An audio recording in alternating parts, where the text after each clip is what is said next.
Eh bien, bonjour à toutes et à tous, je suis très heureuse de vous retrouver aujourd'hui pour un nouvel épisode de notre Let's Play sur Final Fantasy XIV. Donc, la dernière fois, on a commencé Endwalker, on s'est dirigé en direction de Charlayan, et sur le chemin, donc sur le bateau, on a pu parler à Hydaelyn, voilà.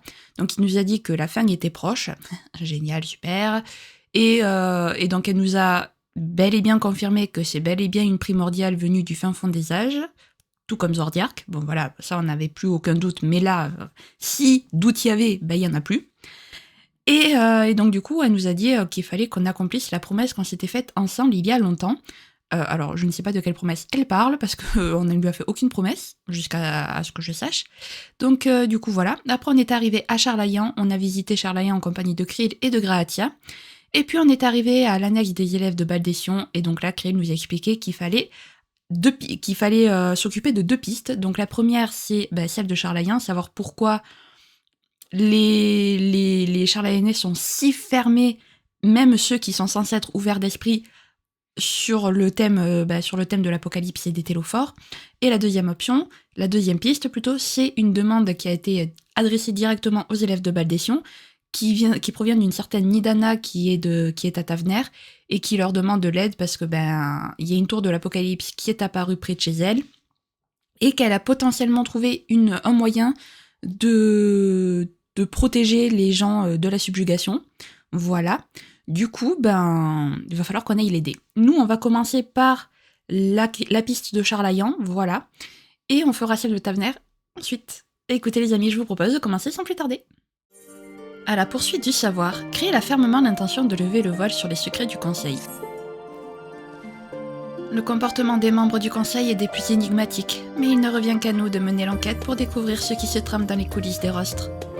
Comme je vous l'ai déjà expliqué, beaucoup d'entre eux ont refusé net de collaborer avec les héritiers, et ceux qui ont bien voulu m'en dire un peu plus sont systématiquement restés évasifs.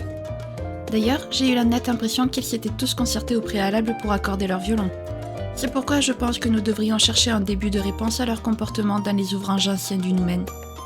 Nous y trouverons forcément mention de l'apocalypse, mais vu la quantité astronomique de documents à passer au peigne fin, c'est quasiment une tâche interminable. Je suis donc bien contente que vous soyez enfin là pour me donner un coup de main. Dans un premier temps, retrouvons-nous devant le Noumen. C'est la plus grande bibliothèque de Charlayan. Tu ne pourras donc pas la louper, Shin. Une fois devant notre annexe, il faut prendre à droite et longer le côté ouest du bois des réflexions. A tout de suite, les amis. T'inquiète, je sais où c'est Krill. Je suis déjà allée à Charlayan. Ceux qui me regardent peut-être pas, mais moi oui. Donc ça va, t'inquiète. Allez, on va en profiter du coup pour s'harmoniser avec la dernière éthérite de Charlayan, puisque je ne me suis pas harmonisée avec la dernière éthérite. Oups, c'est pas bien, j'ai pas fait mon travail. Mais on va y aller. On va le faire maintenant. Tout simplement. Hop, c'est par là-bas. Voilà. Donc ça c'est pas le Noumen, c'est l'école, l'académie de magie de Charlayan. C'est ici qu'ont étudié tous nos amis. Voilà. Et le Noumen, il est par là-bas. Le Noumen, je crois, oui, que c'est le Noumen. Voilà. Ah, il me manque encore une éthérite. Quelle est donc cette éthérite qui me manque? Ah, est-ce que je me suis... Ah, je me suis peut-être pas harmonisée avec celle des collines du naufragé. Oups. Tu ne t'es pas perdu en route à ce que je vois. Nous voici donc devant le Noumen, le lieu de prédilection de tout rat de bibliothèque charlayanais qui se respecte. Vu de l'extérieur, sa taille est déjà impressionnante, mais une fois l'entrée franchie, la première chose qu'on remarque est que le bâtiment dispose de plusieurs sous-sols qui le rendent encore plus vaste que la grande bibliothèque de Goubal par exemple.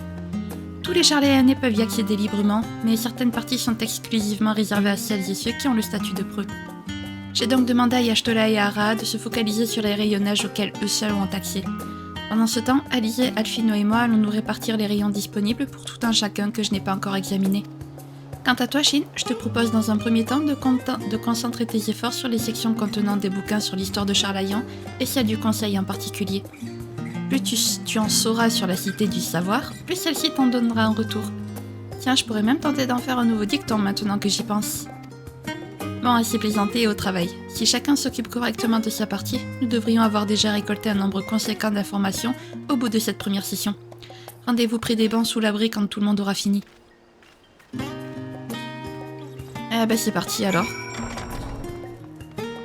Let's go. Donc premier ouvrage là-bas. Parfait. Livre ancien. Ah, j'ai pas lu comment il s'appelait le livre, c'est pas grave. Les accumulateurs de savoir. Au tournant de la 6e ère astrale, après avoir observé les guerres sans fin auxquelles se livraient ses semblables, Nunkrep, le légendaire fondateur de Charlayan, décida de prendre ses distances avec leur turpitude en s'installant de l'autre côté des eaux septentrionales. Il recherchait un havre de paix, un endroit où le conflit n'avait pas lieu d'être, afin de développer le savoir indispensable à ses yeux au progrès de l'humanité. Pour y parvenir, il convoqua ses pairs de la toute nouvelle cité de Charlayan et leur confia la mission d'accumuler des connaissances sans relâche. Sa vision de Charlayan était celle d'une cité ayant surpassé la pratique primitive de la guerre et qui devait tirer sa gloire de son esprit scientifique, ainsi que de l'intelligence qu'elle cultivait dans ses habitants. Il rêvait d'un monde où les économistes mettraient leur expérience au service du bien commun et non pas uniquement à celui de leur propre profit, et où les agriculteurs sauraient comment obtenir des récoltes abondantes chaque année. Quant aux ingénieurs, ils seraient capables de construire des puits et des canalisations permettant de fournir toute la population en eau, et plus personne ne mourrait de soif. Selon Nunkrep, seule la connaissance pouvait être source de progrès et les bienfaits qu'on pouvait en tirer étaient toujours justifiés, pour autant qu'ils ne fussent pas exploités uniquement dans un but égoïste. Accumuler, conserver et répandre le savoir dans le monde, tel est le legs de notre fondateur ainsi que la mission de notre peuple, pour que Charlayan devienne le pilier fondateur d'un avenir meilleur. Ok. Très bien. Livre à la couverture fripée. Comment toujours avoir 20 ans ? On s'en fout un peu, non, de comment toujours avoir 20 ans. Bleu. Introduction aux études astrales. Ouais. N'avez-vous jamais voulu percer les mystères enfouis dans la voûte céleste, non pas pour connaître les prévisions météorologiques du lendemain, mais pour découvrir les secrets du soleil et des étoiles. Ce que le commun des mortels appelle depuis toujours le ciel a au fil du temps été baptisé différemment par des chercheurs préférant le nommer espace, car ils considèrent que ces dimensions dépassent les capacités cognitives de l'homme. L'espace, donc, est en grande partie un domaine inconnu et qui le restera probablement pour toujours du fait de son immensité. Pour prendre un exemple plus proche de nous, peu nombreux sont ceux capables à l'heure actuelle d'expliquer pourquoi notre planète tourne autour d'un soleil. Toutefois, les illustres Alagois, nos prédécesseurs en termes de savoir, avaient fait d'énormes progrès en matière d'astronomie durant la prééminence de leur empire. Leurs magismologues étaient parvenus à créer d'Alamud et envisageaient même des explorations d'autres planètes. Le lecteur pourrait penser que ce genre d'ambition scientifique démesurée le dépasse complètement. Mais que se passerait-il en lui s'il apprenait tout à coup que les constellations, qu'il lui arrive d'observer le soir venu à son balcon, étaient différemment disposées dans le passé et qu'elles connaîtront de nouvelles évolutions à l'avenir ? Rien ne ferait plus plaisir à cet humble auteur que d'éveiller en lui la passion des sciences astrales. Ok, d'accord. Très bien. Oula, j'ai perdu ma voix. Livre à relire en cuir. Le conseil face aux évolutions sociales. Oui. Dès la fondation de Charlayan, ses citoyens ont remis les décisions politiques et sociales à l'assemblée municipale, à laquelle chacun d'entre eux était invité à participer. Au bout d'un moment, il leur fallut se rendre à l'évidence. L'augmentation régulière de la population ne permettait pas de prolonger le même modèle de gouvernement. Les débats s'éternisaient de plus en plus et la pertinence de certains jugements en pâtissait notablement. En l'an 201 de la 6e ère astrale, après moult délibérations, les Charlayanais décidèrent d'un commun accord d'effectuer une transition vers une démocratie indirecte. C'est à ce moment-là que le conseil, composé de 99 membres élus par les citoyens en âge de voter, a remplacé l'assemblée municipale dans la gestion des affaires de la cité. Ok. On n'a plus de livres ? Si. Livre à couverture rouge. Sur la route des temps anciens, la colonie. Ça me paraît pas... La fondation de Charlayan racontée aux enfants. Voulez-vous le consulter ? Oui. Il y a très longtemps, un homme très intelligent et épris de savoir s'installa sur une île des mers septentrionales. C'était un Roégadine qui s'appelait Nunkrep. Grâce à sa maîtrise de l'astromancie, il avait compris qu'un énorme raz-de-marée menaçait d'engloutir Eorzea. Il décida alors de construire un grand bateau avec ses amis. Une fois le travail terminé, ils levèrent l'ancre et se mirent en route tous ensemble pour le continent. Lorsqu'ils arrivèrent sur le continent, le raz-de-marée faisait déjà des ravages au sein de la population. Nunkrep et ses camarades de se démener pour sauver un maximum de gens quand tout à coup, ils virent une vague immense se diriger droit sur eux. Heureusement, Nunkrep était un mage hors pair et il réussit à mettre le bateau à l'abri parmi les pics des montagnes d'Abalasia grâce à un sort très puissant. Il trouva là de nombreuses personnes venues des quatre coins d'Eorzea qui avaient toutes réussi à fuir avant que le raz-de-marée ne les emporte. Malheureusement, il manquait de nourriture et fit rapidement couler le sang pour s'approprier les maigres ressources restantes. Nunkrep assista impuissant à ce triste spectacle et quitta les lieux avec ses camarades et les quelques personnes qui acceptèrent de le suivre. En unissant leurs forces, ils construisirent un autre bateau et rentrèrent ensemble sur son île.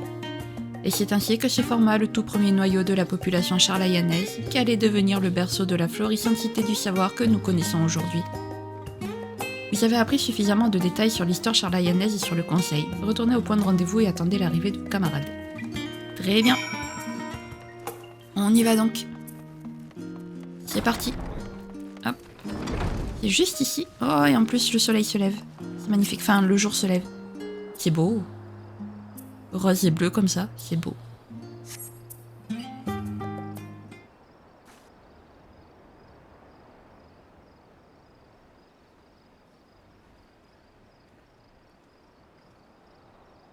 Désolée, on a été un peu long.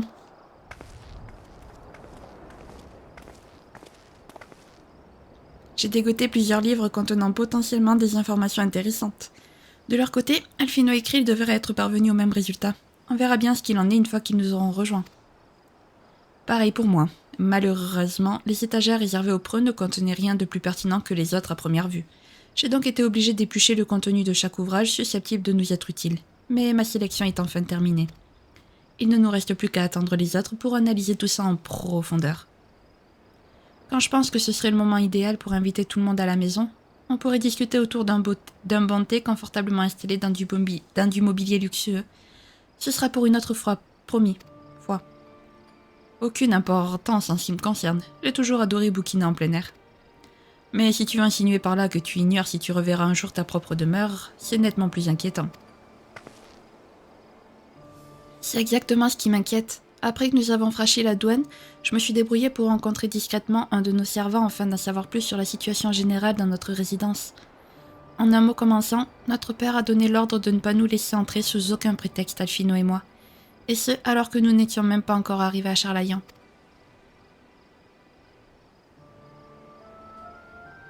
Voilà qui ne doit pas être facile à entendre. J'espère sincèrement que nous pourrons bientôt négocier avec le conseil et que Fourcheneau changera d'avis à votre sujet. Merci Ra, j'espère aussi. Et toi alors, tu n'as pas ressenti le besoin d'aller saluer tes proches? Ils n'habitent plus ici peut-être? Ah, comment dire... Il se trouve que j'ai grandi à Charlayan, mais je n'y suis pas née. En réalité, je viens de Corvos, une région au sud du continent d'Ilsabard, située sur la rive opposée à l'île de Tavener. C'est là-bas que ma famille vit depuis des générations. Cette terre a toujours été très riche et fertile, ce qui a poussé les Alagois à y bâtir une grande cité à la période où ils dominaient le monde, et de nombreux Mikotes y ont servi en tant que force de travail, parfois même contre leur gré. Puis vint l'heure du 4e fléau et du gigantesque séisme qui marqua la fin du grand empire d'Alag. Et lorsque le 5e fléau provoqua une période glaciaire sans précédent, nombre de mes congénères avaient déjà fui la région pour retourner en Eorzea. Cependant, mes ancêtres firent alors le choix de demeurer à Corvos et de veiller sur les vestiges alagois, afin que ceux-ci ne tombent pas entre de mauvaises mains. Si je me trompe pas, ton lieu de naissance est sous occupation garle-maltaise en ce moment, c'est bien ça? Tout à fait. Depuis une bonne 50aine d'années. Malgré les quelques restes de culture traditionnelle qui demeurent comme dans n'importe quelle autre province, les Garlemaldais ont veillé à la marquer de leur empreinte, en la baptisant tout d'abord Locus Amoneus. Je n'étais encore qu'un jeune garçon, mais je me suis encore parfaitement du jour où les célèbres Darnus ont pris ma région sur leur juridiction.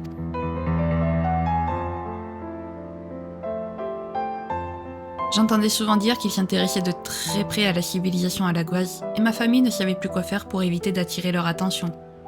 Ceux qui pensaient que nous ferions mieux de fuir sans demander notre reste n'étaient pas rares, mais d'autres estimaient que nous ne pouvions pas abandonner nos traditions ainsi.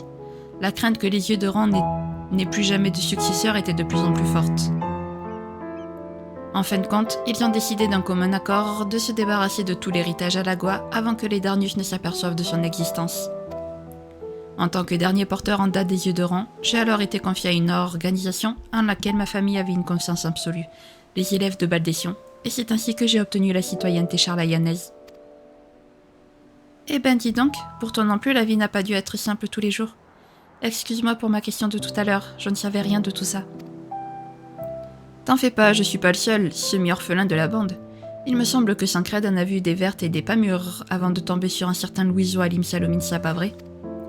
Au fond, je n'ai vraiment pas à me plaindre. Charlayan m'a donné ma chance comme à n'importe lequel de ses citoyens, et je l'ai saisi. À force de travail et de privation, j'ai emmagasiné une tonce de savoir et je suis même devenu un pro. Charlayan est une grande nation, et même si mon combat se trouve désormais auprès des héritiers, je n'ai aucune intention de nuire à ma patrie d'adoption. Au contraire, je souhaite que tous ces citoyens continuent d'en être fiers. Je suis bien d'accord, il ne faudrait pas réduire la Cité du Savoir tout entière au comportement de certains membres du Conseil, auxquels nous ferons de toute façon bientôt cracher le morceau. Bon, il serait peut-être temps de jeter un œil à tous ces livres qu'on a empruntés. J'imagine qu'Alfino écrit ne devrait pas trop tarder, alors attendons-les bien sagement. Eh ben on va attendre, c'est parti.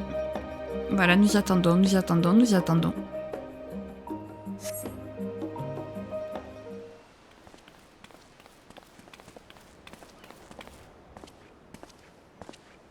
Nous voilà, on a emprunté tous les livres qu'on pouvait. Pour être franc, tout le mérite revient à Krill. Si elle n'avait pas effectué une première sélection avant notre arrivée, comme par exemple cette histoire de l'Apocalypse dont le titre parle de lui-même, j'en serais encore à plisser les yeux devant les innombrables rayonnages. Nous avons également récupéré d'autres volumes qui concernent les fléaux, ainsi que les écrits de certains éminents membres du Conseil. Je suis très curieux de découvrir ce qu'ils contiennent à leur tour au sujet de la catastrophe qui nous pend au nez. Shin, tu as déjà glané ça et là de nombreux détails sur l'Apocalypse. Tu veux bien nous les résumer, s'il te plaît ? Après tout, tu fais partie de ceux ayant assisté en direct, si je puis dire, aux derniers instants d'Amoroth. J'ai beau avoir lu des tonnes de pages sur de nombreux sujets, je n'ai malheureusement jamais vécu une telle expérience.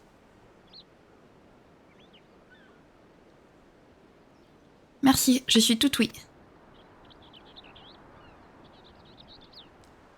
Commençons par le commencement. Quel était le signe majeur de l'Apocalypse qui s'est manifesté aux yeux des anciens, la forme originelle des Asiens ? Leur magie créatrice s'est dissipée, les plus puissants des primordiaux ont été invoqués. Un truc atroce, je te raconte même pas. Oh là là, leur magie créatrice s'est dissipée.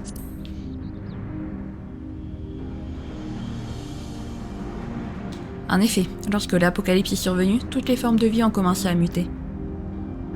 Son influence s'est étendue jusqu'aux êtres humains et leur magie créatrice s'est évanouie.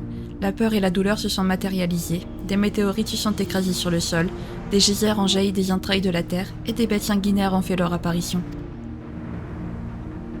Bien, jusqu'ici nos informations se recoupent. Si seulement cette magie créatrice était encore tangible, on pourrait l'exploiter comme point de départ de nos futures recherches, mais il va probablement falloir en trouver un autre. En tout cas, nous n'avons aucune preuve de son existence à notre époque.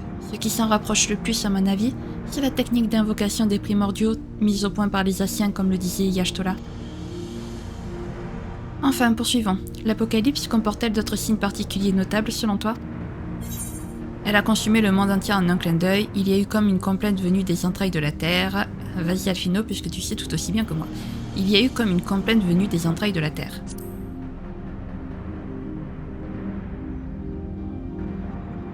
Oui, je me souviens très bien de cet homme aurotin qui nous avait parlé d'un cri sourd, comme si la Terre elle-même gémissait. Mais vu que nous n'y avons pas assisté, nous ne pouvons qu'imaginer à quoi ça pouvait ressembler. C'est suite à ce cri que tout a basculé, et que l'Apocalypse est progressivement répandue dans le monde entier. La Terre qui gémit, voilà qui est hautement intéressant. J'ai du mal à imaginer à quel point un tel bruit peut être assourdissant. Quoi qu'il en soit, c'est un sujet que nous ferions bien d'étudier en détail. Je ne manquerai pas d'en discuter avec l'automate de référencement.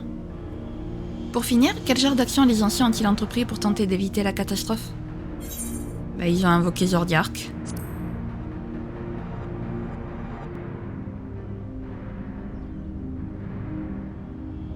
Absolument. Elidibus a sacrifié sa vie pour servir de noyau primordial, puis de nombreuses autres personnes ont fait de même afin de permettre son incarnation. Pour le moment, nous ignorons tout de la manière dont Zordiark a échappé à l'Apocalypse. Mais s'il en se fie aux mots d'Emmet Yelk, il a continué d'exercer son autorité à grande échelle et à imposer un ordre nouveau. Lorsque la catastrophe fut enfin terminée, les anciens ont entrepris de panser les plaies de la planète ravagée par l'entremise d'offrandes supplémentaires. La vie nouvelle qui a germé de ce labeur a été à nouveau offerte à Zordiark dans le but de ressusciter celles et ceux qui avaient été sacrifiés pour permettre son existence. Or, Vena et ses fidèles ont estimé que cette vie nouvellement créée était celle qui avait le droit de déterminer l'avenir de la planète. C'est ainsi qu'ils ont décidé de donner naissance à Hydaelyn. Passionnant, merci à vous deux de m'avoir rafraîchi la mémoire en un éclair, j'en avais quelque peu besoin. En y réfléchissant de plus près, j'en viens donc à me poser la question suivante. Les Télophores ont clairement l'intention de provoquer une nouvelle apocalypse, mais par quels moyens ? Pour le moment, ils enferment des gens dans des tours magiques et pompent leur énergie vitale. Cela signifie-t-il que leurs invocations de néoprimordiaux sont l'équivalent énergétique de la magie créatrice des anciens ? Ou bien ne font-ils que réemployer le terme d'apocalypse en tant que métaphore de destruction pure et simple du monde dans le but de semer la panique ? Je sais bien qu'il est trop tôt pour répondre à ces questions, mais je n'arrive pas à les empêcher de me torturer l'esprit.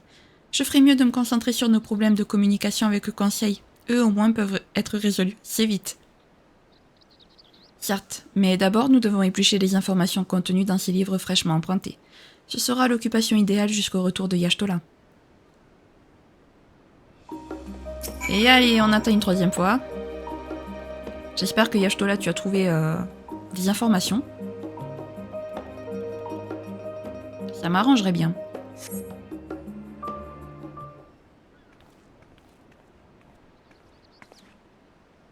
Ça y est, je suis de retour. Figurez-vous que les rayons exclusivement réservés aux preux sont encore plus grands que je ne le pensais. Et j'ai réussi à nous ramener de quoi bouquiner un moment.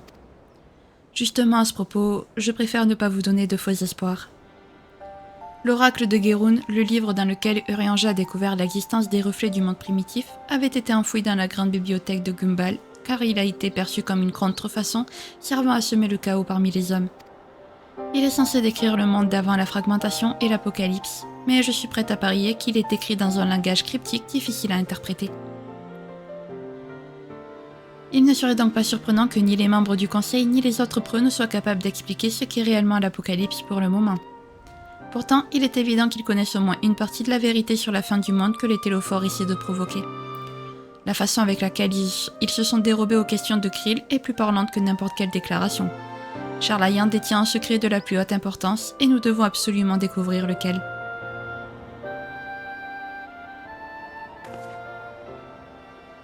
Laissez-moi d'abord feuilleter les livres que je viens d'emprunter. Je finirai bien par trouver au moins un indice au milieu de toutes ces pages. Peut-être même plus vite qu'on ne pourrait le penser. Tu veux bien m'aider, Shin ?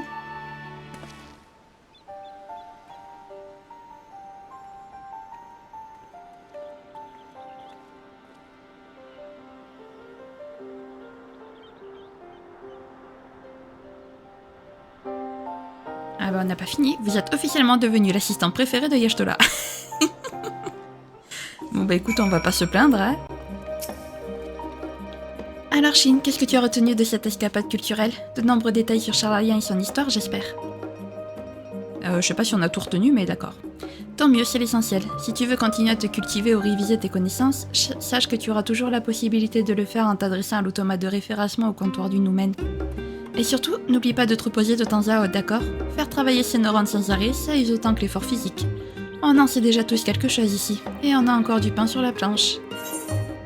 Eh ben, je vous souhaite bien du courage. Au dernier rempart, Alizé a besoin de souffler un peu après un effort intellectuel aussi intense. Comment ça se passe, Shin ? La pression du savoir charlayanais n'est pas trop lourde pour toi ? Personnellement, j'avoue qu'il commence à peser un peu. Ça dirait qu'on aille s'acheter un petit remontant ? J'ai besoin de me dégourdir les jambes, sinon elles vont finir par se déconnecter de mon cerveau parti en fumée. Il me semble que Krill t'a déjà montré le dernier rempart, non ? Leur café est le meilleur de toute la ville, et je pèse mes mots. Retrouve-moi devant, je suis curieuse de voir si tu arriveras à prendre le bon chemin tout seul. Ah bah c'est parti alors. On s'en va d'ici. Hop là. Et hop. T'es curieuse de savoir si je peux prendre le bon chemin tout seul quand même, Alizé. Quand même, j'espère avoir une bonne mémoire quand même. Parce que bon, d'accord, Charlayan c'est grand, mais quand même. Dernier rempart, il est là-bas. Donc a priori, ça va pas être très compliqué de prendre le bon chemin, quoi. A priori. Et voilà. On est devenu l'assistante de Yachtola, on est devenu l'élève d'Alizé, tout va bien. Tout va bien. Comment ça, j'ai déjà un chasse académique. D'accord, j'ai déjà des... Bizarre. Des quêtes bleues. Nous voilà au dernier rempart, toujours aussi rempli de gros gourmands. Il faut avouer qu'il n'a pas beaucoup de concurrence à Charlayan. On n'a jamais été réputé pour notre gastronomie, mais c'est justement ce qui rend ce restaurant encore plus emblématique. D'ailleurs, je me disais, puisqu'on a déjà fait le chemin, et si on interrogeait un peu les gens du coin avant de commander nos boissons? Si ça se trouve, on tombera sur quelqu'un qui en sait plus que toi et moi réunis au sujet des télophores. En tout cas, ça coûte rien d'essayer à mon avis. Qui tente rien n'a rien, pas vrai? Ben c'est parti, alors. Qu'est-ce que vous me voulez? Tout ce dont j'ai envie à l'heure actuelle, c'est de me prélasser tranquillement ici après une dure journée de travail. Il y a d'autres tas libres juste à côté au cas où vous ne l'auriez pas remarqué. Mille pardons pour le dérangement, messire, mais auriez... Mille pardons pour le dérangement, messire, mais auriez-vous l'extrême amabilité de nous dire ce que vous savez sur les télophores et l'apocalypse qu'ils veulent provoquer? Nous promettons de vous laisser tranquille aussitôt que vous aurez terminé. Alizé le veilleur? Si on m'avait dit, le bruit court que vous êtes plutôt dans la tourmente en ce moment d'ailleurs. J'imagine que la personne qui vous accompagne est ce fameux étranger qui commence également à faire les cancans de toute la cité. Avec un tel acolyte, pas étonnant que votre père vous ait renié, vous et votre frère. Désolé, mais je n'ai rien de plus à vous dire. Ah si, évitez de m'adresser la parole à l'avenir. Si l'on me croyait de mèche avec votre organisation, j'en mourrais de honte. Non mais dis donc, vous... Viens, on s'en va avant que je commette un meurtre. Bah en même temps, Alizé, tu t'attendais à quoi? On t'a prévenu que tout le monde savait que t'étais renié par ton père. Tiens, des nouveaux clients? Ou des touristes peut-être? Que puis-je faire pour vous? Nous cherchons des renseignements sur les téléphores et la fameuse apocalypse grâce à laquelle ils prétendent tous nous exterminer. Que pouvez-vous nous apprendre les concernant? Ah, mais je vous reconnais, vous êtes la petite le veilleur. Ça faisait une éternité qu'on ne vous avait pas vu dans le coin si je ne m'abuse. Navré, mais je suis dans l'impossibilité de répondre à votre question. Je travaille au secrétariat du conseil, voyez-vous. Et si messire Fourcheneau venait à apprendre que je vous avais divulgué des informations confidentielles, ça en serait fini de ma modeste carrière. Je vois, allons demander à quelqu'un d'autre. Effectivement, ce serait un peu bête de sa part quand même, à la dame. Soyez le bienvenu au dernier rempart. Qu'est-ce que je vous sers? Alizé? C'est vraiment toi, Alizé? ça fait un sacré bail, dis donc. Tu l'as dit, Bouffi. Contente de te voir, Deacon. Comme tu viens de l'entendre, voici Deacon, le propriétaire du dernier rempart. Je venais souvent boire un verre ici lorsque je faisais mes études à l'Académie de magie. C'est pour ça qu'il se souvient de moi. Ça me fait tellement plaisir de te revoir. Pour un peu, on se croirait revenu au bon vieux temps de ton insouciance estudiantine, hein? J'ai entendu dire que tout n'était pas si rose depuis qu'Alphino et toi vous étiez installés en Eorzea. Je me demandais même si vous reviendriez un jour, surtout avec ce qui semble s'être passé avec votre père. La rumeur qu'il vous a renié court les rues, et beaucoup la prennent très au sérieux. J'espère que ça ne t'empêche pas de vivre, en tout cas. Non, ça va, les relations familiales au sein des Leveilleurs ne sont pas spécialement au beau fixe, mais on fait avec Alphino et moi. En revanche, je ne m'attendais pas à ce que même de parfaits inconnus soient au courant. Eh, c'est pas comme si vous étiez n'importe qui, hein.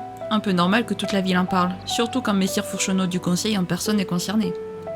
Et donc, malgré ce qui s'est passé, vous avez décidé de revenir? Disons qu'on a pas mal de choses à régler à Charlayan en ce moment. Dis-moi, Deacon, qu'est-ce que tu peux nous dire à propos de l'apocalypse, des télophores et de tout ce tintouin? Tu me poses une colle là. J'imagine que vous êtes en train de mener une enquête là-dessus. Exactement. À la base, mon ami et moi avions l'intention d'interroger des clients, mais on ne peut pas dire qu'ils se soient montrés particulièrement coopératifs. Mince, j'aimerais vraiment vous aider, mais je suis qu'un simple restaurateur.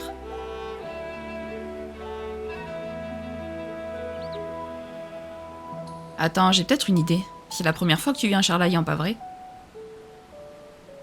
Parfait, ça veut dire que la vaste majorité des habitants t'a encore jamais vu.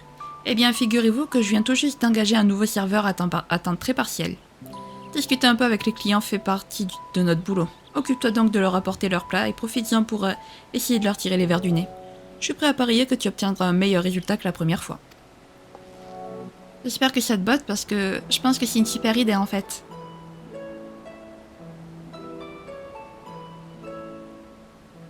Haha, excellent. Si tous mes serveurs pouvaient être aussi motivés. Enfin bref. L'essentiel c'est que tu te trompes pas de client en servant le plat ou l'inverse comme tu veux.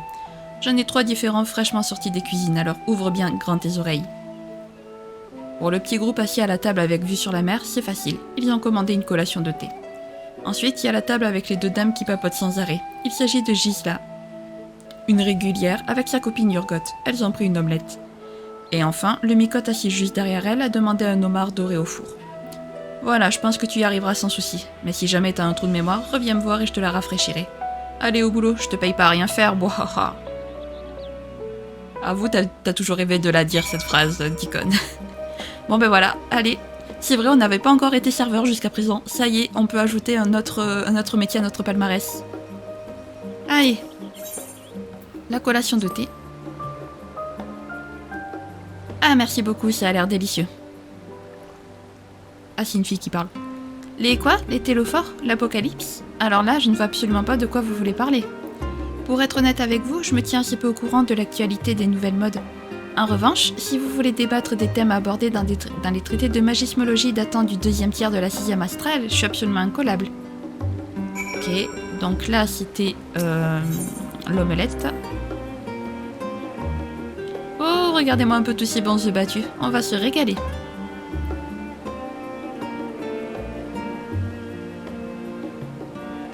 L'apocalypse des télophores? J'ai lu un article qui en parlait l'autre jour, pourquoi?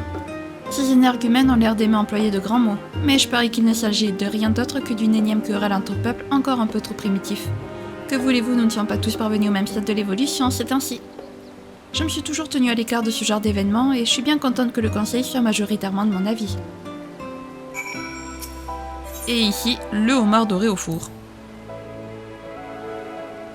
Le voilà enfin, ce homard bien juteux. Ça fait 1 mois que j'économise pour me l'offrir. T'as encore un micote qui s'appelle Tia à la fin. C'est fou, hein? C'est la marque de fabrique des micotes mâles, quoi. L'apocalypse des télophores, vous dites? J'espère qu'elle n'arrivera pas pendant que je déguste mon homard. Mais à part ça, je ne vois pas quoi vous dire de plus. Maintenant que vous m'en parlez, ça me rappelle que mes amis glaneurs passent des journées particulièrement chargées en ce moment. C'est la première fois que je les vois aussi occupés. Peut-être que ça a un rapport avec votre apocalypse? Vous ne connaissez pas les glaneurs? Ce sont des chercheurs itinérants qui parcourent le monde pour le compte du conseil dans le but de récupérer des spécimens de formes de vie qui n'existent pas à Charlayan. Ils portent ce nom car au fond leur activité ressemble fortement à celle des agriculteurs ramassant les épis qui ont échappé aux moissonneurs dans les champs. Si ces télophores parvenaient à mener leur terrible projet à son terme, je suppose que ça mettrait toute la vie sur la planète en danger, d'où la nécessité absolue de la préserver. Si ça vous intéresse, il vous suffit de vous balader près du port pour voir de nombreux glaneurs suer sains et hauts autour de leurs caisses et de leurs échantillons. Il y a quelques jours à peine, ce n'était absolument pas le cas. Ah, intéressant. Ça peut être une bonne information quand même. Je t'ai regardé faire de loin, on peut dire que tu sais manier les assiettes. Alors ces clients, ils avaient des infos?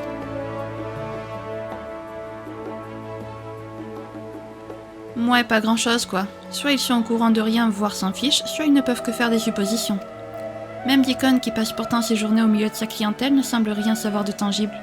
J'ai bien peur que nos stratagèmes détournés aient atteint une impasse, et qu'on doive désormais se confronter directement aux membres du conseil. Merci pour ton aide en tout cas. Comme promis, je t'ai pris un café bien chaud pour te redonner un petit coup de fouet. Par contre, tu veux bien qu'on s'installe ailleurs? Vu les rumeurs qui courent sur Alphino et moi, j'ai pas spécialement envie de prendre le risque qu'on m'aborde dans un lieu public. Tu m'en seras plus tranquille au péristyle. Ok, on te suit, Alizé. C'est parti. Hop, c'est juste là. Voilà. Nous y voilà, c'est pas l'endroit le plus confortable, mais au moins personne ne viendra nous embêter ici.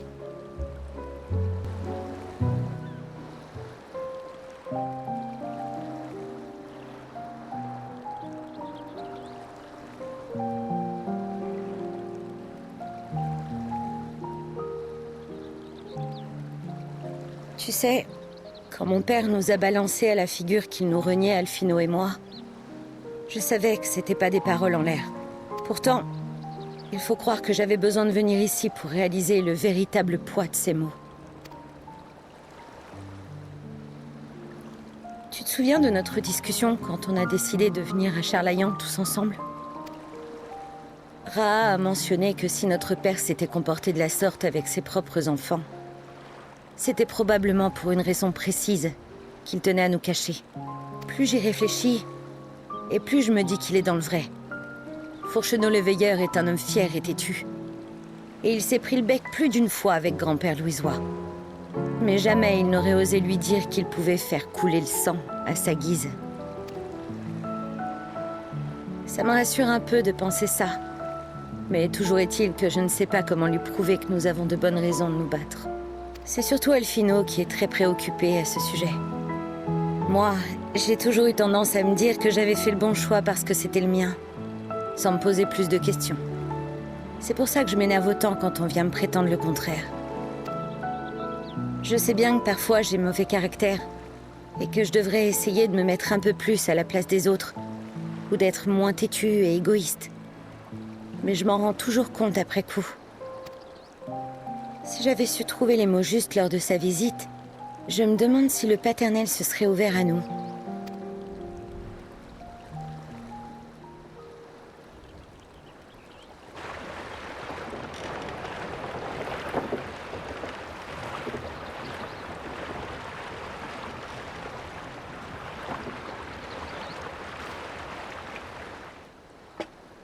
Les barques chargées de marchandises qui viennent de s'engouffrer dans le canal.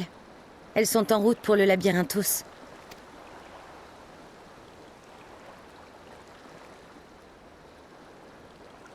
Ah oui, je suis bête. Ça doit être la première fois que tu entends ce nom. C'est un complexe immense construit dans les sous-sols de Charlayan. On est dans la cité du savoir, pas vrai? Eh ben, figure-toi que ce savoir n'est pas uniquement constitué de montagnes de papier imprimés et de tubes gradués. Nos savants font également de nombreuses recherches sur la matière vivante, aussi bien animale que végétale. Et toutes ces petites merveilles de la nature sont entreposées au Labyrinthoz. Maintenant que j'y pense, c'est pas tous les jours qu'on voit une cargaison aussi importante. Quand j'habitais encore ici, c'était même rare de croiser un seul bateau aussi chargé. Alors plusieurs d'un coup...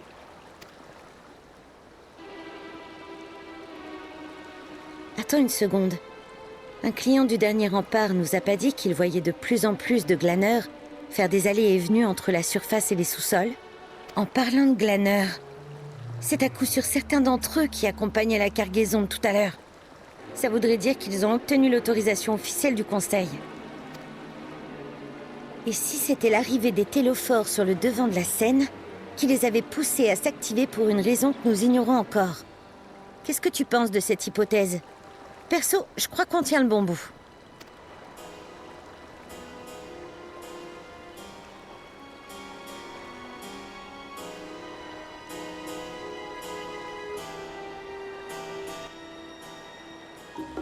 Oh, intéressant.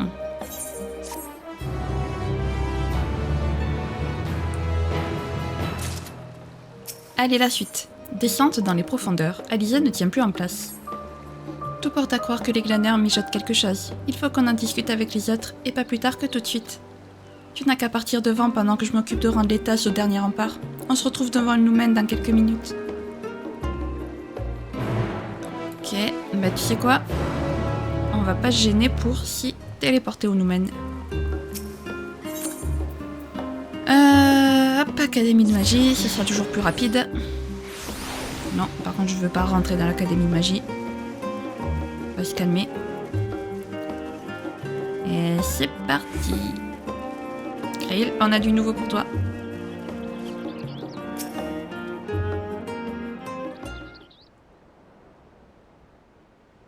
Ça va, Shin? Tu as eu le temps de souffler un peu?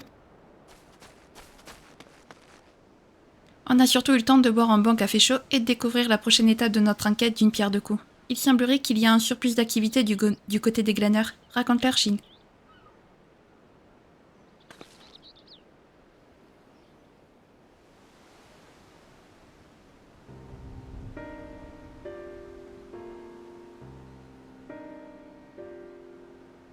Tiens Bien donc, les glaneurs sont bien connus pour vendre leurs services au conseil, qui les envoie bourlinguer aux quatre coins du monde afin de ramener des spécimens d'animaux et de végétaux. Mais s'ils importent actuellement bien plus de marchandises que d'habitude, c'est forcément dû à une raison bien précise, voire à un plan déjà clairement défini. Dans ce cas, si je résume la situation... Comme le disait Yashtola, le Noumen a beau être une bibliothèque énorme, les ouvrages que nous y avons consultés ne nous ont pour l'instant rien appris d'important sur l'Apocalypse. Si l'on agite à cela les discussions avec plusieurs clients du dernier rempart, on peut au moins provisoirement en conclure que Charlayan n'a jamais été spécialement encline à étudier le sujet. De notre côté, certains membres du conseil interrogés par Krill ont déclaré que le projet de destruction des Télophores n'était pas la véritable apocalypse. Mais comment peuvent-ils en être certains? D'autant plus qu'ils refusent de collaborer avec les Eorziens sous prétexte d'avoir autre chose à faire dans l'immédiat. Dans ces conditions, le niveau d'activité inhabituel des glaneurs est un signe qui ne trompe pas. En effet, il y a de fortes chances qu'ils soient impliqués dans un projet secret du conseil. Et si nous allions faire un tour dans le labyrinthos pour en avoir le cœur net, nous pourrions même en profiter pour leur poser directement quelques questions.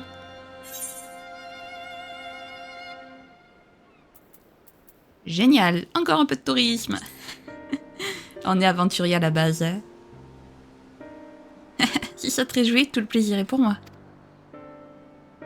Si personne n'a d'objection, je vais continuer à bouquiner un peu de mon côté. Pas la peine de vous soucier des livres que vous avez empruntés. Je me chargerai de restituer le lot entier quand j'aurai fini. Parfait, merci Ra. On se retrouve plus tard.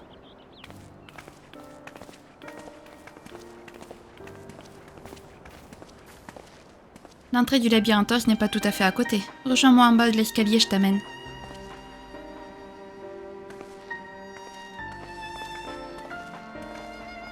Non, Alizé, je pouvais me TP à l'entrée du labyrinthos. Non. À cause de toi, je vais pas pouvoir m'y TP.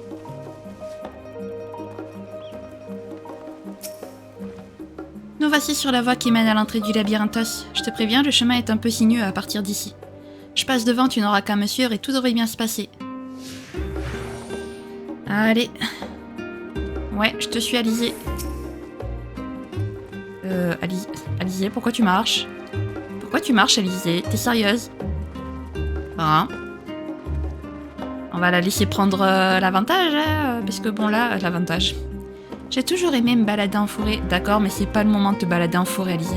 Malheureusement, on n'a pas le temps de traînasser. Non, c'est pour ça que cours. S'il te plaît, cours.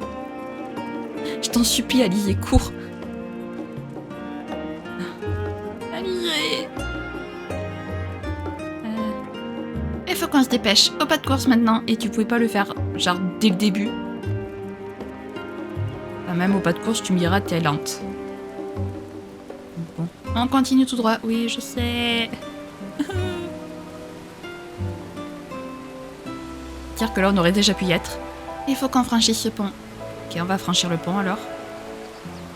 Je savais que là, en fait, théoriquement, on aurait déjà pu y être devant l'entrée du labyrinthos. Hein. Voilà. Allez, on y va. Ici, il faut monter. Je sais. Allez, dépêche-toi, Alizé. On a dit qu'on était pressés. La la la la la. Bon, tu permets, je prends les devants, hein, parce que bon, c'est un peu longue. Voilà les rostres, encore un petit effort.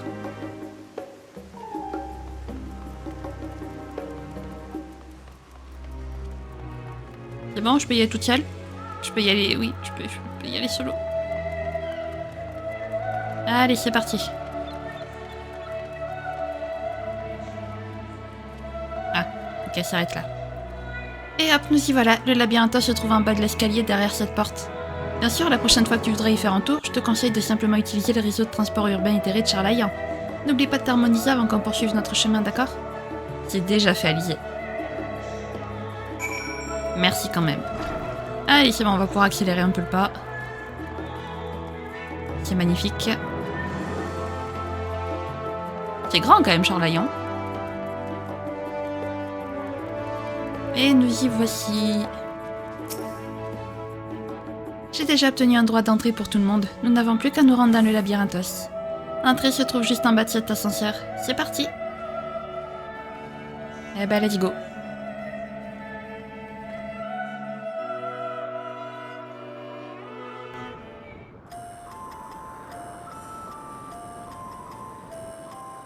La cité du savoir en possédait tellement qu'elle était parvenue à créer un ciel artificiel dans ses sous-sols. Les savants aimant entasser d'immenses piles de documents ont toujours existé, et ceux de Charlayan ont finalement été obligés d'admettre qu'ils avaient besoin d'un terrain de jeu plus vaste. Puis, suivant l'adage voulant que la nature ait horreur du vide, ils s'étaient fait un point d'honneur à le remplir après l'avoir créé. C'était en tout cas leur volonté première à ce qu'on raconte, car il faut bien admettre qu'elle a été quelque peu détournée. Depuis, le savoir des tréfonds de la cité forme un dédale tortueux, comme pour perdre ceux qui tenteraient de l'acquérir.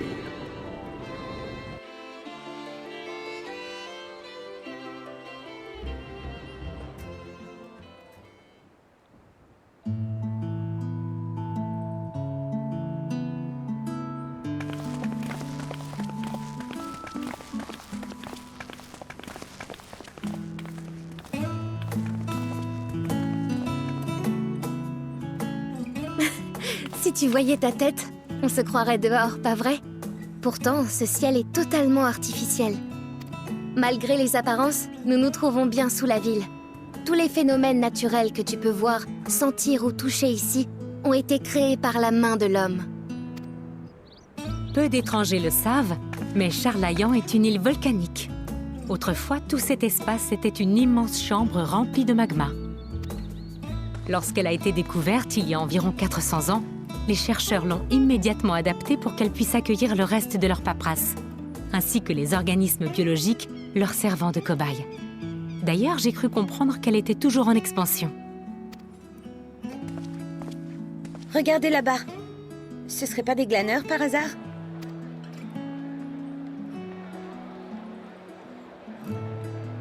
À voir leur allure, ça m'en a tout l'air. En général, ils ont pour habitude de travailler en solitaire. Mais on dirait que quelque chose les pousse à collaborer de près pour une fois. En tout cas, à l'instar de ceux que vous avez aperçus menant des bateaux de cargaison, ces glaneurs-là n'ont pas l'air d'effectuer des tâches de routine non plus.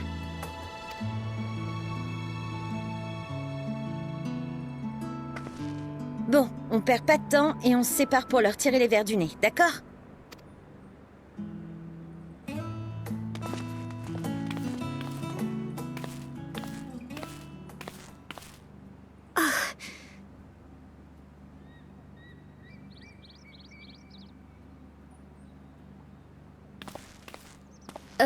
Tu m'as appelé?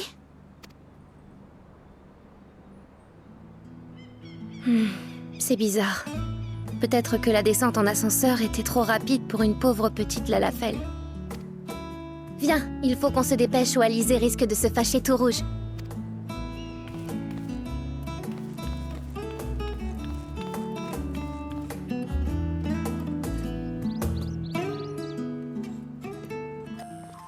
Eh bah c'est parti, et cette fois on peut utiliser les montures. Magnifique. Alors, Dobin, je sais pas trop.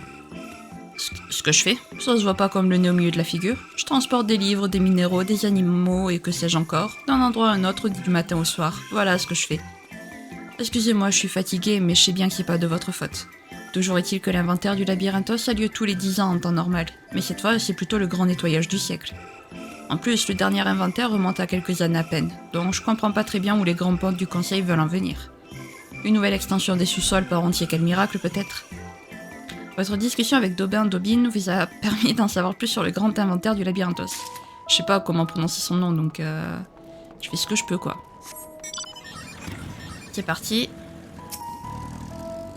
Alors voyons voir, numéro 1058, les graines d'ortie, numéro 1059, les graines de cumin, numéro 1060, les lénuchérelles. Ah mais non, ça va pas du tout. Oh là là, j'en peux plus de tous ces échantillons, j'ai la tête en compote à force de les compter et de les recompter sans arrêt.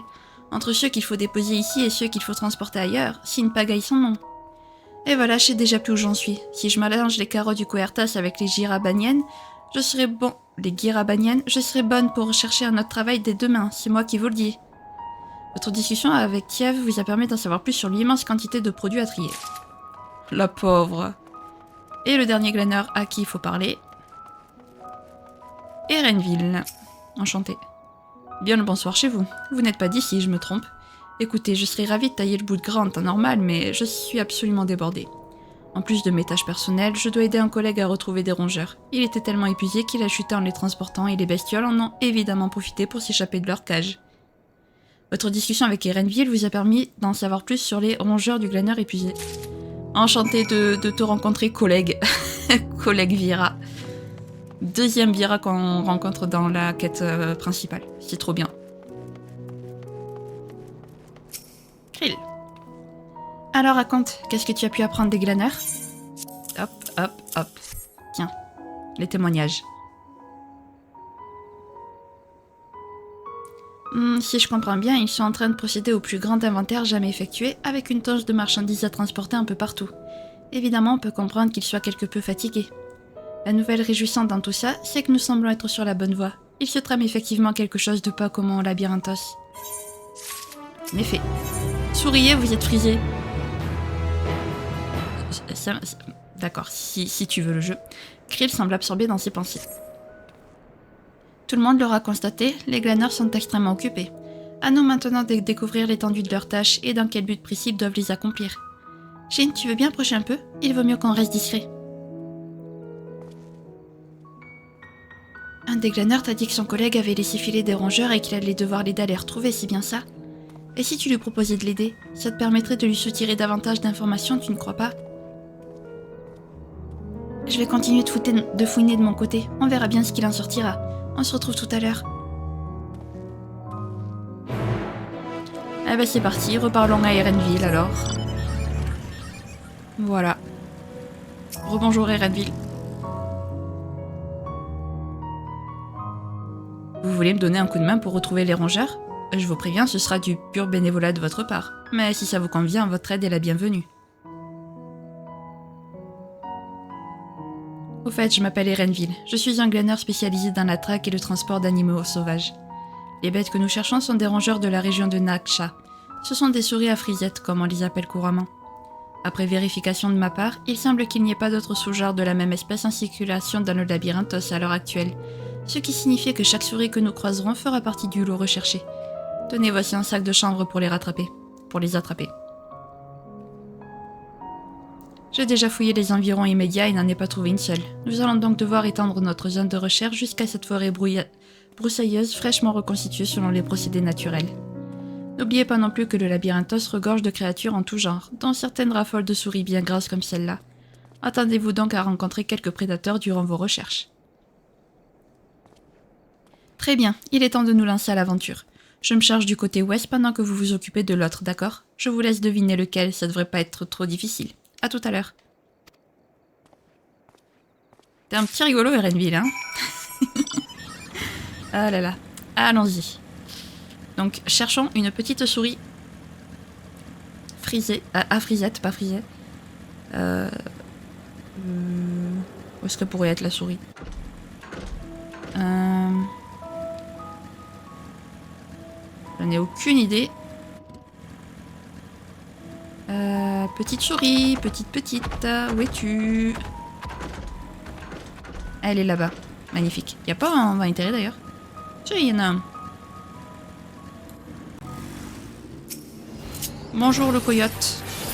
Au revoir le coyote. Bonjour le coyote. Au revoir le coyote. C'est bon.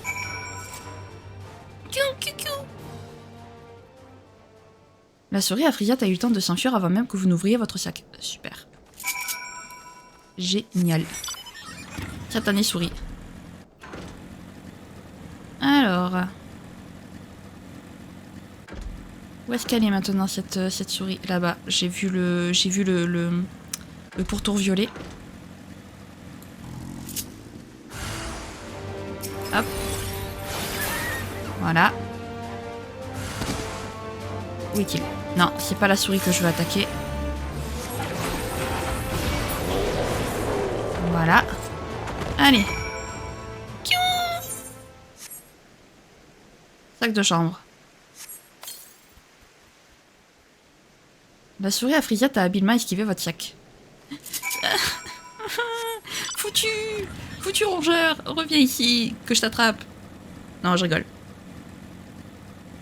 Faut pas l'effrayer. Si on commence à l'effrayer, ça va pas trop le faire, quoi. Et du coup, si je dis pas de bêtises, normalement, le vent éthéré, il doit être là, non? Ou je me suis trompée? Non, je me suis pas trompée, le vent éthéré est là. Donc, on va en profiter pour faire le vent éthéré. Et puis, on va chercher la souris. Voilà.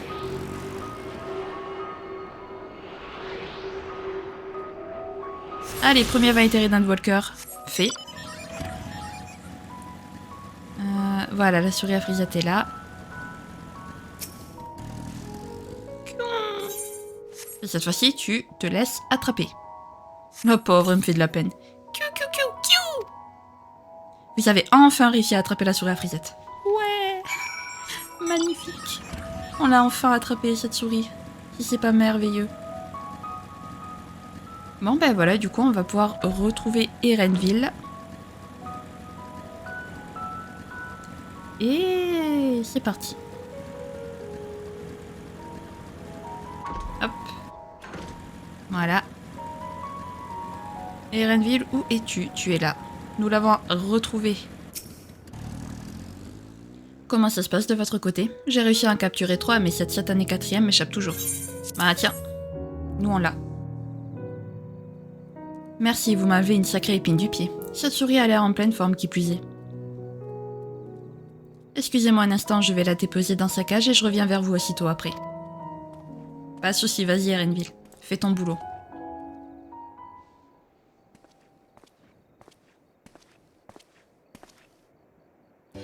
Bonne nouvelle, après un examen médical des plus minutieux, il s'avère que toutes les souris à frisette sont en parfaite santé. Impossible d'affirmer avec certitude qu'elles s'adapteront entièrement à leur nouvel environnement, mais qui vivra verra. Quoi qu'il en soit, je n'aurais jamais vu le bout de cette histoire aussi rapidement si vous ne vous étiez pas proposé de m'aider. Merci infiniment, aventurier.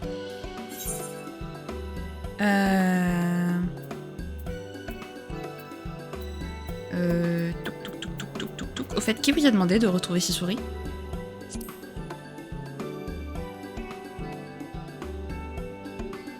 Oh, il s'agit bien évidemment des grands pontes de Charlayan qui font la pluie et le beau temps au Labyrinthos, et qui ont organisé cet inventaire de tous les diables, les membres du conseil. Certains d'entre eux m'ont demandé de ramener ici plusieurs espèces d'animaux qui se reproduisent souvent et à grande échelle, et qui pourraient éventuellement servir de nourriture. J'ignore s'ils veulent les utiliser pour faire progresser la science, mais ce que je peux vous assurer, c'est que les petits chérubins ne finiront pas dans une assiette. En tout cas, pas tout de suite.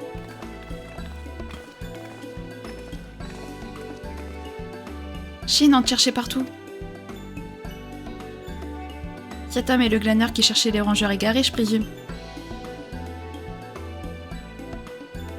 Oh, mais je vois que mon assistante d'un jour n'était pas seule. À qui ai-je l'honneur, au juste? Et puis-je savoir ce qui vous amène tous au Labyrinthos? Je n'ai pas le souvenir de vous y avoir déjà croisé. Mon nom est Krill et j'appartiens aux élèves de Baldécion. Toutes ces personnes sont mes proches collaborateurs. Pour être tout à fait franche, les agissements récents du conseil nous paraissent un peu trop obscurs et nous avons décidé de venir au Labyrinthos pour les tirer au clair. Je vois, c'est courageux de votre part de vous déplacer en personne. Je vous souhaite sincèrement de trouver ce que vous êtes venu chercher. Désolé de ne pouvoir vous tenir compagnie plus longtemps, mais le devoir m'appelle car il y a bien d'autres animaux qui ont besoin de mon expertise. Merci encore pour votre aide.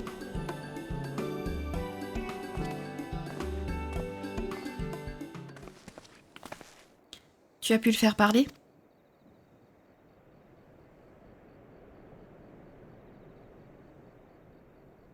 D'accord, c'est donc bien ce qu'on pensait. Le conseil a lancé cette opération de grand inventaire, mais chaque glaneur est uniquement au courant des tâches qu'il doit accomplir et pas de leur finalité.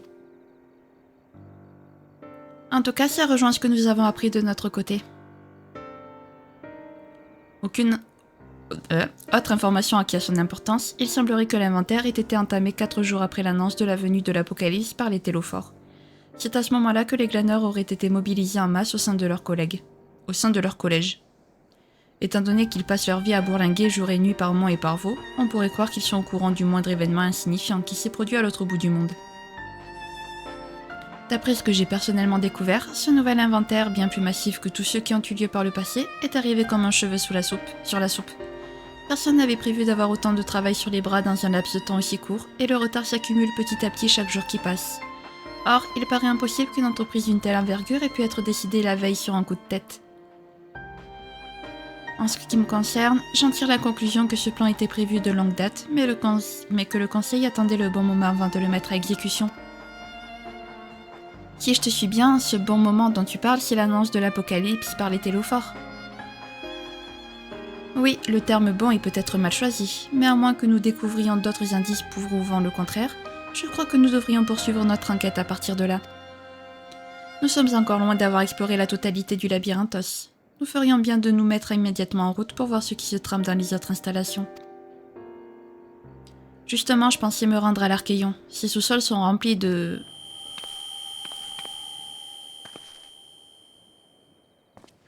Krill, qu'est-ce qui t'arrive? Désolée, c'était juste un petit coup de vertige, probablement à cause de la descente en ascenseur qui nous a amenés ici. Tout va bien, ne vous en faites pas. C'est parti pour de nouvelles enquêtes. Ça ne te dérange pas si je fais le guide? Je ne venais peut-être pas souvent au labyrinthos quand je vivais à Charlayon, mais l'Archéon et les chemins pour y parvenir, je les connais comme ma poche. Shin, notre prochaine destination se situe dans la partie est de la forêt, là où tu as aidé Renville à capturer les rongeurs. En route, et attention aux monstres pas commodes sur le chemin.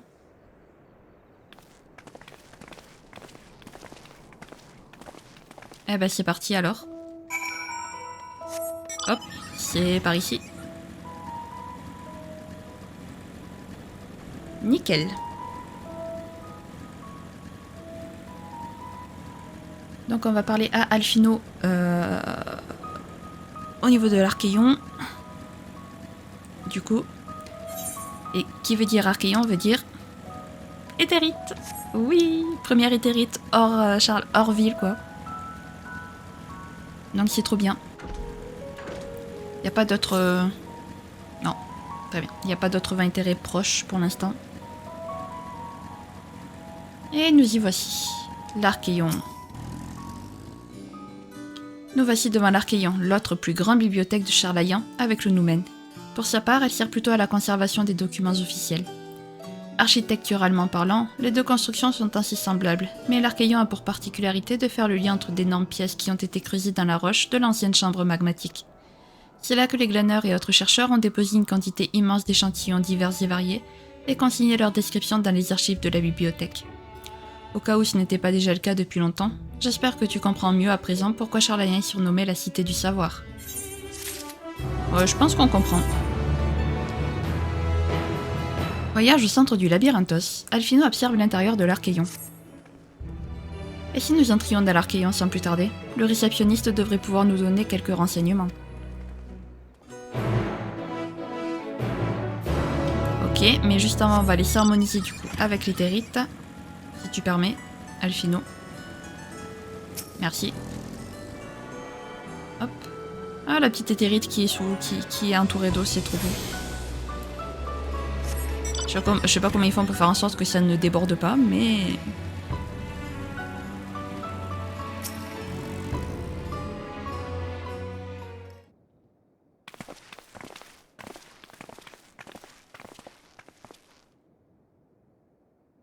Excusez-nous de vous déranger. Verriez-vous un inconvénient à ce que nous passions un certain temps à faire des recherches dans les documents entreposés à l'Archéon?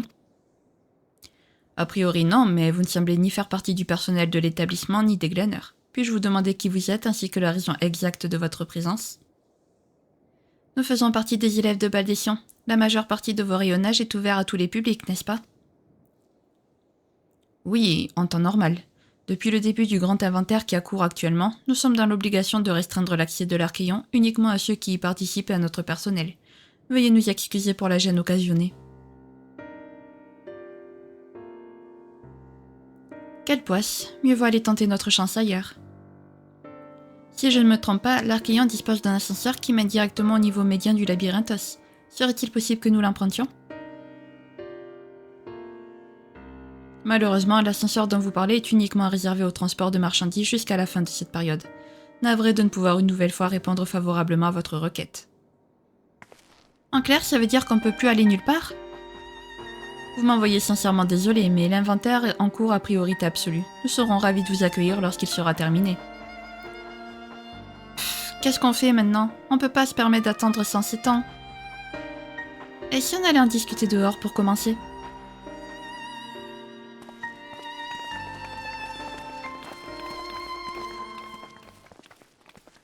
Les élèves de Baldession. Tiens donc. Aïe, ça sent mauvais cette histoire. Ça sent vraiment très mauvais. J'aimerais bien vous annoncer en grande pompe ce qu'on devrait faire maintenant, mais pour une fois je n'en ai aucune idée. Si l'accès à l'Archéon nous est interdit, je ne vois pas comment trouver d'autres indices sur les projets du Conseil. On peut toujours tenter de se rendre au niveau inférieur, mais je me demande si c'est bien raisonnable. Plus on avance, plus on court le risque de se faire repérer. Le seul plan qui me vient en tête pour l'heure, c'est de nous faufiler sur le fameux ascenseur en compagnie des préposés à l'inventaire qui ne devraient pas manquer par ici. Reste encore à les convaincre du bien fondé de notre présence parmi eux. Enfin, c'est encore la meilleure option qu'il nous reste. Séparons-nous pour en aborder le plus grand nombre possible. Qui sait, peut-être que certains auront besoin d'aide pour porter des marchandises, par exemple.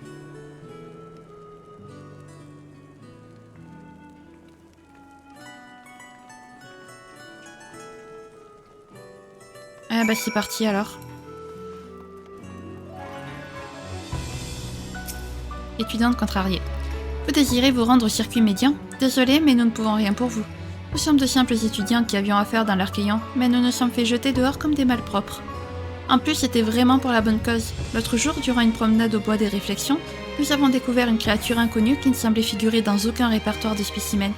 Nous étions donc venus pour l'offrir aux chercheurs pour la science. Vous avez entendu ça? Un cri à nul autre pareil, qui mérite d'être analysé sous tous les angles sonores. Comptez sur nous pour prendre soin de cette brave bête jusqu'à ce que l'Archéon rouvre ses portes. De toute façon, nous n'avons pas vraiment le choix. En effet. Je sais pas c'est quoi le bruit que j'ai fait pour la bête, mais écoutez, il est sorti il est sorti du fond de mon cœur, hein, vraiment. Quoi, qu'est-ce que tu veux? Hein? M'accompagner jusqu'au circuit médian? Désolé, mais je viens tout juste de grappiller une petite pause et je vais certainement pas la gâcher pour tes beaux yeux. Bon, tu m'as l'air sympathique, alors je vais quand même te donner un tuyau. Figure-toi qu'un glaneur vient tout juste de franchir la porte, là-bas. Il était chargé comme un mulet. Je suppose donc qu'il était en route pour la même destination que toi. Ah, bande d'entendeurs, salut. Oh, mais qu'il est sympathique. Eh ben allez, let's go. Allons retrouver ce glaneur chargé comme un mulet.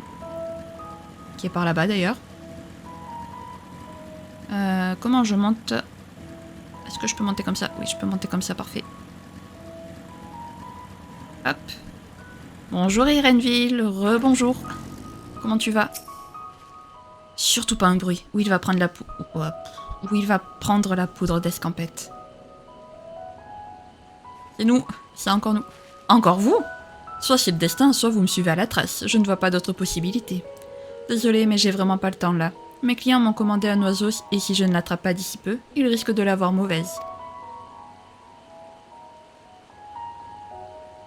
Vous voulez vraiment m'aider une deuxième fois? Décidément, j'ai une chance de cocu en ce moment. À moins que ce ne soit vous. Calmez-vous, je plaisante. J'accepte ce nouveau coup de main de votre part avec le plus grand des plaisirs. Nous ne serons certainement pas trop de deux pour mener cette mission à bien. Comme vous pouvez le constater, il y a plusieurs espèces d'oiseaux qui barbotent par ici. Ceux dont j'ai besoin pour mes clients sont les bucorves. Il m'en faudra encore un spécimen, mais il m'échappe à chaque fois le bougre. Vous le reconnaîtrez à ses ailes vertes et à son cri « quoi ». Attention, pas « coué » comme les chocobos, mais « quoi ». Une fois que vous l'aurez repéré, il vous suffira de l'endormir à l'aide d'une fléchette anesthésiante. Voici comment nous allons nous partager le travail. Je vais faire le guet en bas afin d'attraper le Burkov dès que vous l'aurez endormi. Surtout, tâchez de ne pas vous tromper de cible, d'accord? Je compte sur vous. Il me fait rire. Oh là là. Vraiment, tu sais, Eremi qui est en mode, c'est le destin ou c'est toi qui es trop louche? Allez, il est là-bas. Attends, parce que là, il se cache. Reviens ici. Reviens ici, toi. Je l'ai raté. Mais c'est pas possible, je vais faire que le rater. Ah bon, quand même, merci. Voilà. C'était rapide, simple et efficace. Le retour de mon dicton.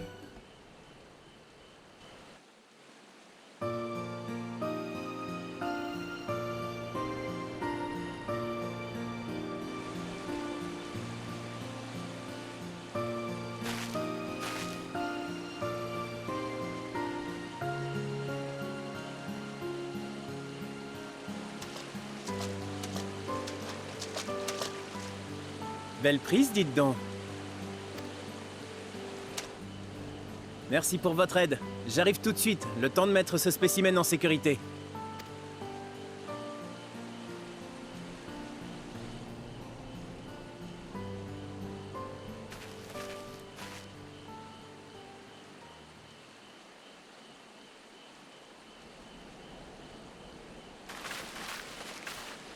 Nous voilà. Tu as appris quelque chose d'intéressant?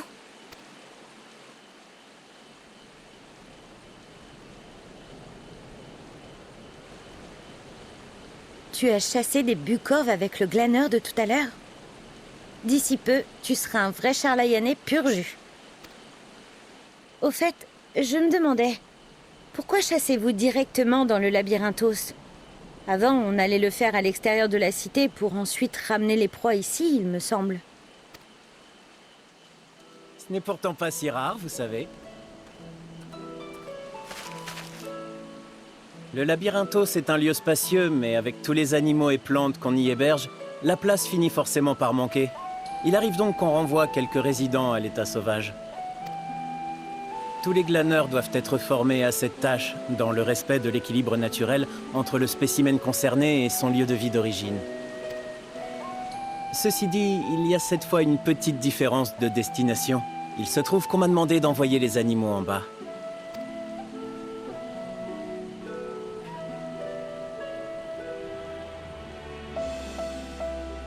Tiens donc, la strate inférieure du labyrinthos n'est accessible qu'aux chercheurs ayant reçu une autorisation spéciale de la part du Conseil. D'après les rumeurs, cette zone est le lieu d'expérience magique interdite ailleurs et renfermerait des technologies de pointe qui ne doivent être dévoilées aux autres nations sous aucun prétexte. Même les preux comme nous n'ont pas le droit d'en savoir plus. Pour s'assurer que le secret soit gardé au mieux, les rares élus qui y ont accès sont même logés dans des établissements spéciaux servant à limiter leur contact avec le reste de la population. En résumé, vous êtes en train de nous dire que ces gens ont besoin d'animaux pour leurs recherches top secrètes? Je me demande bien pourquoi. Qui sait ce que le Conseil a en tête? Moi, on ne m'a rien dit. Mais si vous voulez mon avis, ce n'est pas avec ce qu'il y a sur ma liste que nos savants vont faire de la recherche de pointe. J'ai plutôt l'impression qu'on est en train de préparer ces spécimens à faire un long voyage vers le continent austral. Mais je peux me tromper. J'ai du mal à suivre. Il se trouve que les animaux et végétaux qui figurent sur cette liste sont idéaux pour servir de réserve de nourriture sur une période relativement longue. Quant aux graines, il s'agit uniquement de celles faites pour supporter des changements climatiques soudains et résister à des conditions météorologiques difficiles, tout en fertilisant les sols et en améliorant la qualité de l'eau des nappes phréatiques. Dit comme ça a toutes les apparences d'un nouvel exode. Veuillez ne pas prendre mes conjectures pour argent comptant. Je ne fais qu'émettre une hypothèse bien naturelle pour un glaneur, et je me garderai bien de prétendre connaître la vérité. Après tout, notre travail n'est-il pas simplement de préserver les êtres vivants comme les choses inanimées pour les transformer en branches de l'arbre à connaissance? Excusez-moi, il faut que j'y aille. Désolé de ne pouvoir vous remercier comme vous le méritez, mais le cœur y est. Dites, juste au cas où, si vous étiez à notre place et que vous cherchiez un moyen de descendre, comment vous y prendriez-vous? Pensez-vous qu'il serait raisonnable de demander à un glaneur de nous indiquer le chemin à suivre lors de sa prochaine livraison, par exemple? Je vois où vous voulez en venir, mais ça me paraît difficile. Je ne fais qu'envoyer les spécimens via un ascenseur et je n'ai aucune idée du chemin qu'il prend pour parvenir à sa destination. Et certes, je passe rapidement en bas faire mon rapport, mais je doute que vous vouliez vous glisser dans une de mes caisses et servir de cobaye. Je crois que nous avons d'autres projets, en effet. Mais merci quand même pour votre offre.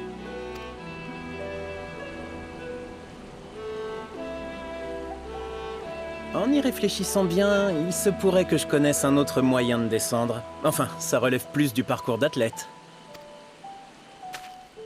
Vous voyez le sentier, là-bas? Il mène à la 33e facette. C'est une zone très riche en pierres et métaux précieux qui a été découverte lors de l'agrandissement du labyrinthoz.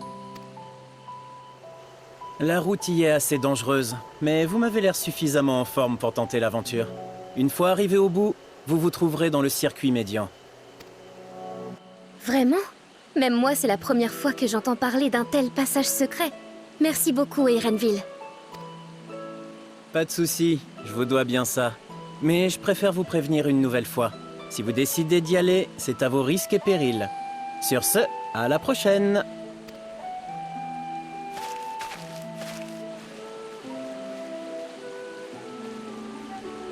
Personne n'aurait l'idée saugrenue de jouer les mauviettes, n'est-ce pas? Puisqu'il n'y a pas d'objection, en route, et que ça saute.